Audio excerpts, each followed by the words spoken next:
Hello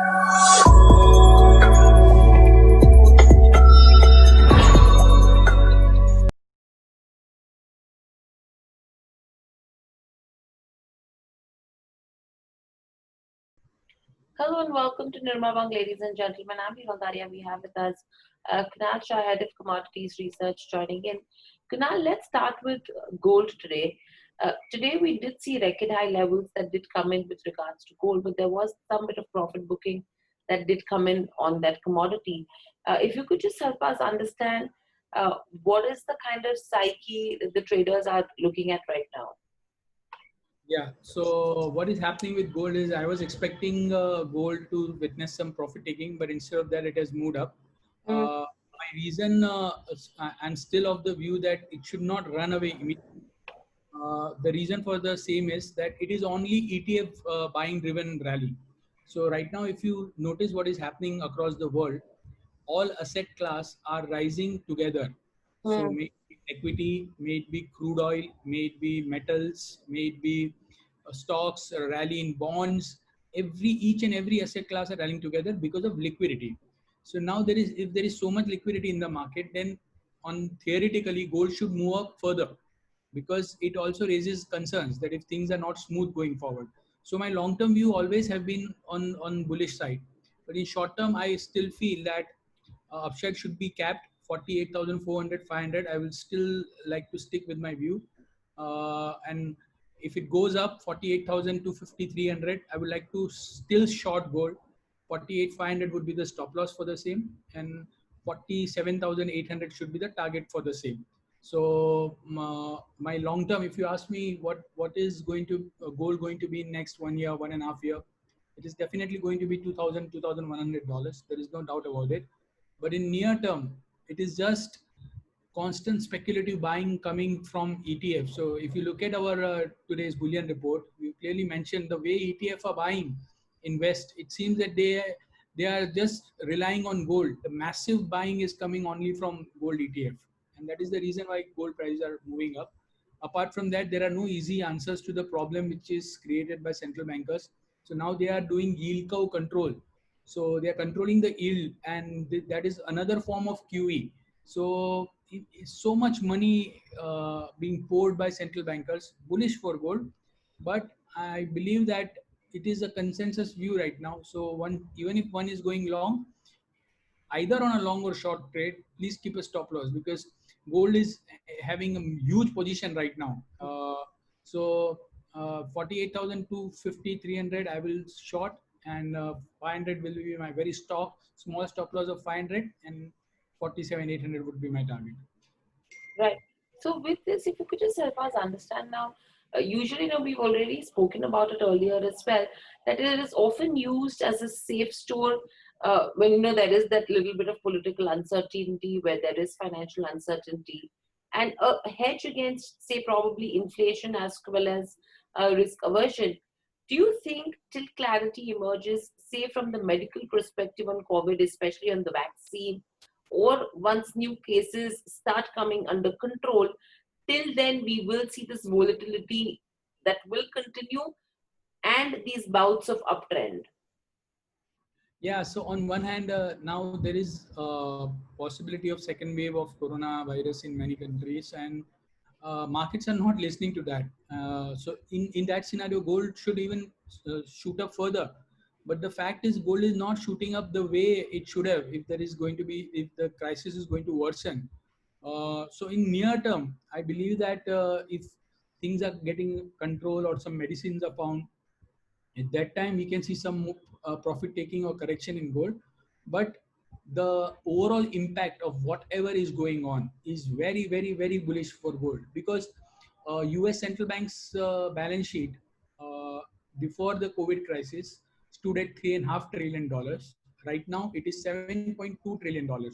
So the size of Indian economy, that kind of money is printed just by US.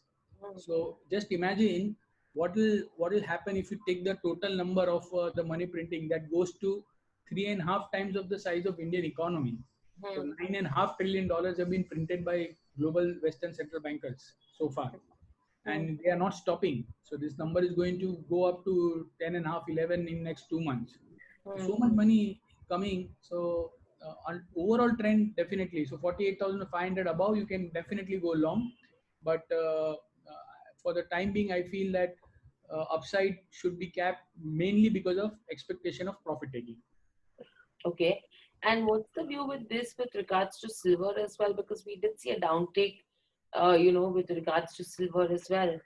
Silver, I'm slightly optimistic on account of base metals because I think that base metals can rally further. So silver, I would say 48,400 good levels to go long.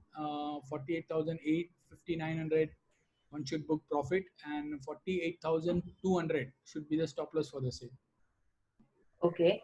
And if you have to look at base metals again, what's the trend? Because you have been positive with regards to where base metals are concerned. But currently, again, if you see, we are pretty much somewhere in that corrective mode. Yeah. So in base metal also my view is very similar. Only account of liquidity. I think base metals are also going to rally until and unless we have a major negative surprise, economic surprise. I don't think so that even base metals are not going to remain. They are going to remain buoyant and they are also going to move up. So I'm expecting copper to move up to 450, 455, zinc to move up to 168.70. Even aluminum, we've given an intraday sell call technically, but 133, 130, 250 good levels to go along. Again, you can see aluminum around 137, 138 because uh, the way this money is chasing this little commodities, the overall size of the commodity market and the kind of money which is coming in by global central bankers. So I think it should benefit metals, and metals should remain under uptrend. Right. And amongst the base metals, there was a trend which was witnessed with regards to copper futures were concerned. The long positions that were taken, that's something which has started to see a fall. Uh, what's the reason for that? Because that's the trend that we witnessed last week.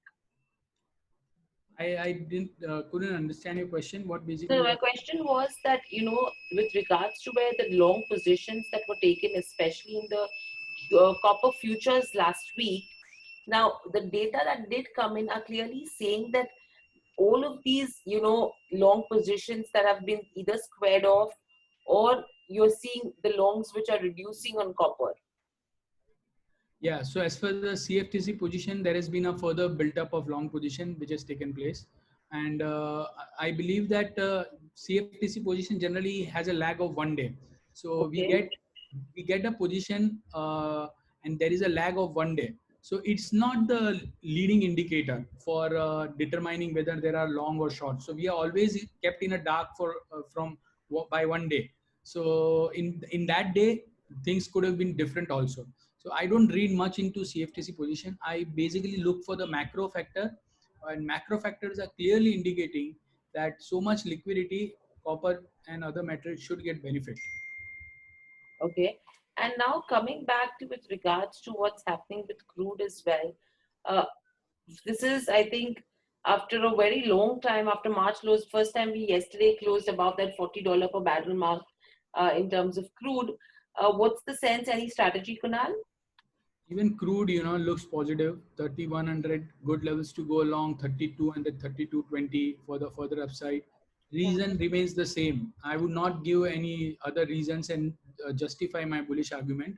Hmm. Reason is nothing to do with the actual fundamentals of the oil market. It is the inherent strength of the liquidity, number one, sentiment, number two, and third is the expectation of reopening of the economy and the normalization of economic activity. That is also what something which market is looking for.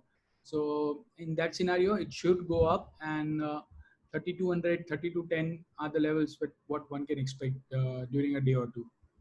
Right. And on the agri side, Kunal, anything that you like? Because last week we did speak about soybeans. Anything that looks attractive right now? uh, Not as such, but chana relatively looks better. 4200 good levels to go along. 4350 book your profit, and keep a very strict stop loss at 4140. Chana looks relatively better. Right. So Chana looks relatively better as well with regards to where agri commodities are concerned. In fact, if anyone still has views sorry, questions for Kunal. He's here that he could be answering. But overall, with this as well, Kunal, we did have a conversation with Vandana Hari today, where she was of Yes. the opinion in terms of crude, where she doesn't see it going above $60 per barrel, and she expects crude the new $100 to be at $60 per barrel. What do you have to say on it? Well, my view is that 50, 55, not even 60, 50, $55 is going to be as good as $100 because this market are artificially controlled, and the moment prices go up, the compliance of OPEC is likely to weaken as per me. And because of that, I expect that this upside, what we are seeing is just a liquidity driven. So moment the liquidity scenario, some correction takes place or risk of trade takes place in the world, at that time, crude oil will be the first commodity to go down. Hmm. So it's nothing to do with fundamentals. Till July, we are going to see the production cut, and because of that, prices are remaining elevated. Earlier, it was expected to be June. Now they have extended it, the production cut till July.